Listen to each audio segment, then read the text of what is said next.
महत्त्वाची बाब अशी आहे की संजय राऊत यांनी परवा श्रीकांत शिंदे यांचं फाउंडेशन आहे, श्रीकांत फाउंडेशन म्हणून, तर त्याच्यावरती टीकाटिप्पणी केली आणि त्यांनी त्यांच्यावरती की याच्यामध्ये अनियमितता आहे, यांच्या फाउंडेशनमध्ये भ्रष्टाचार आहे, असा अनेक आरोप. कारण तर ते सगळे त्याच्याकडचं मला वाटतं रॅशन संपलेलं आहे, आता काय राहिलेलं नाही. त्यामुळे काहीतरी नवीन काढावं म्हणून त्यांनी हे आयडिया काढलेले आहे. तर मी तुम्हाला सांगू इच्छितो, श्रीकांत फाउंडेशनला अत्यंत जवळून ओळखणारा मी एक आमदार आहे आणि आपल्याला कल्पना असेल की ज्या वेळेला तायर गार्डन ही बिल्डिंग आपल्या तारीख गार्डन ही बिल्डिंग आपल्या महाडच्या मोहल्ल्यामध्ये जेव्हा कोसळली आणि ती कोसळल्यानंतर जे काय मृत्युमुखी पडले, काय लोकांना अपघातात जखमी झाले, त्यावेळेला स्वतः एकनाथ शिंदेसाहेब पहाटे 5 वाजता आले. 4-4:30ला आले होते, आपण होतो. त्यानं तिथली परिस्थिती वस्तू पाहिल्यानंतर त्यांना मी कल्पना दिली की काही गरीब मुलं आहेत, आता काही काहींचे आईवडीलच नाही राहिलेले आहेत, तर काय करायचं. आणि मग अशा वेळेला त्यांनी 2 मुलांना दत्तक घेतले. त्या 2 मुलांच्या नावावरती 10-10 लाख रुपयाच्या एफड्या केल्या. ते त्यांच्याकडे त्या दिवशी 2 पण टाकल्यात, फोटो आहेत माझ्याकडं, तुम्हाला दाखवतो.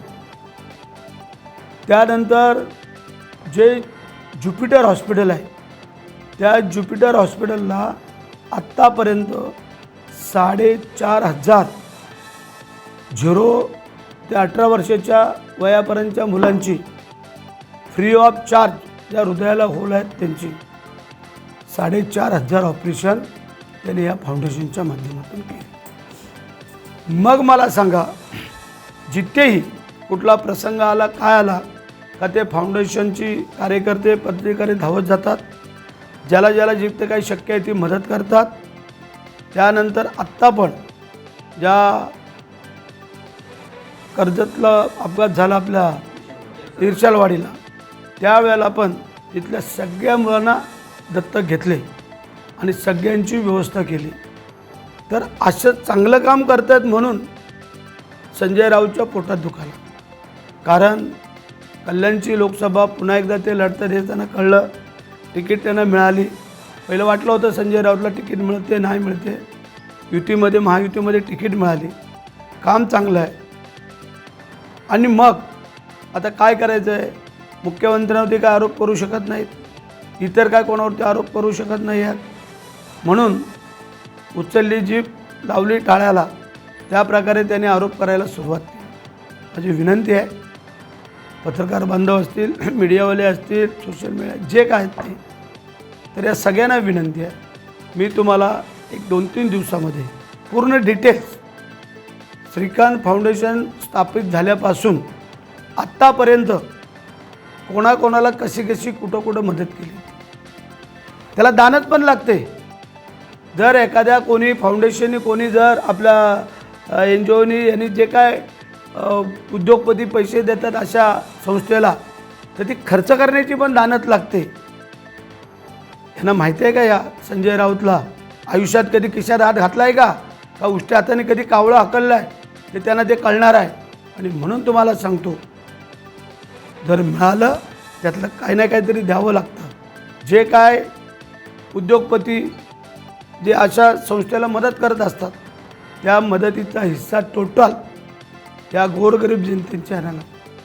आत्ताही तुम्हाला सांगू इच्छितो, जे मातोश्री गंगूबाई हॉस्पिटल साहेब फ्री ऑफ चार्जमध्ये चालवतात. कुठलीही शस्त्रक्रिया म्हणजे हार्ट अटॅकची असू द्या, एन्जिओग्राफी एन्जिओप्लास्टिकच्या असू द्या, ओपन हार्टच्या असू द्या, 1ही रुपया न घेता पूर्ण फ्री ऑफ चार्जमध्ये. त्यानंतर पायाच्या गुडघ्याच्या वाट्या बदलायच्या असल्यात, आपला बॉल बदलायचा असला कमरेच्या खालचा, तरी पण फुकट.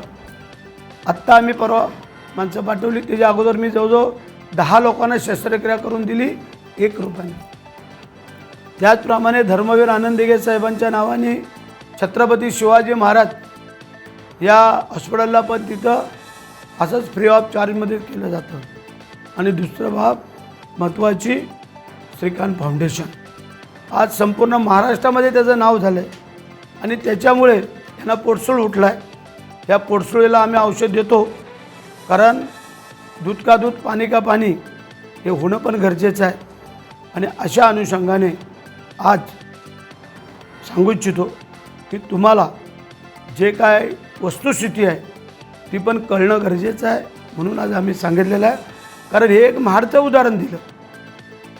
अशी महाराष्ट्रातली अनेक उदाहरणं आहेत. जर महाडमध्ये काय त्या श्रीकांत फाउंडेशनचा संबंध आला किंवा मुख्यमंत्र्यांचा त्यावेळचे नगरविकास मंत्री ते तर मुस्लिम समाजाची लोकं होती. साहेबांनी कधी दुजाभाव केला की हा मुस्लिम आहे, तो बौद्ध समाजाचा आहे, तो आदिवासी समाजाचा आहे? त्यांना पहिलं प्राधान्य दिलं जातं. आणि म्हणून तुम्हाला सांगतो, या संजय राऊताचं करायचं काय, खाली मुंडकं वरती पाय अशी त्याची आता अवस्था ह्या निवडणुकीमध्ये होईल. आणि मग त्याला आम्ही दाखवतो की श्रीकांत फाउंडेशन आणि संजय राऊत हे काय कसे आहेत ते. कारण एकही माणूस श्रीकांत फाउंडेशनमधून जेवढं शक्य आहे तेवढं ते मदत करायचा प्रयत्न करत असतात. टाइम्स डिजिटलला लाईक करा, सबस्क्राईब करा, शेअर करा आणि बेल आयकॉन दाबायला विसरू नका. पाहत राहा टाइम्स डिजिटल.